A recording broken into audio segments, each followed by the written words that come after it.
ძალიან მიხარია რომ ჩვენი თეატრის, სოხუმის თეატრის მსახიობი თურმე ამავე დროს ხატავს კიდევაც და ჩემთვის ეს აღმოჩენაა დღეს. შესანიშნავი თოჯინები ვნახე მისი ხელით გაკეთებული.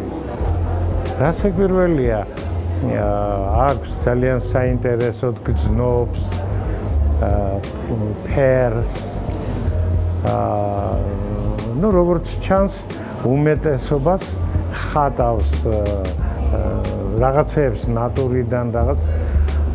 მაგრამ ძალიან საინტერესოა თუნდაც ეს კომპოზიცია, მოცეკვავეები, ძალიან საინტერესოა ასევე აი ეს ლურჯი ყვავილები.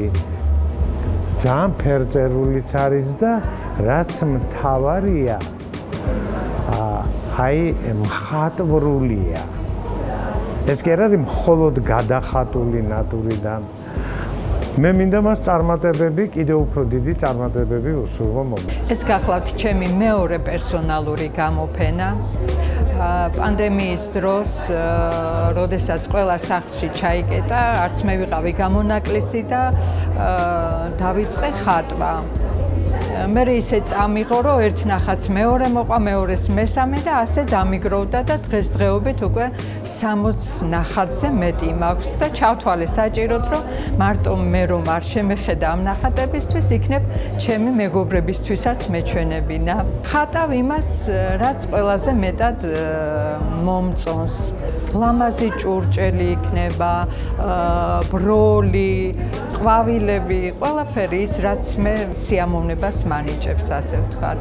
ხატვის დროს ვცდილობ ეს კოვზი იქნება ჩანგალი თუ თებში, მივცე სულიერება ჩავდო მასში და არ იყოს მხოლოდ რაღაცა უსულო საგანი. მინდა რომ ყველაფერი თავის ხასიათს ატარებდეს.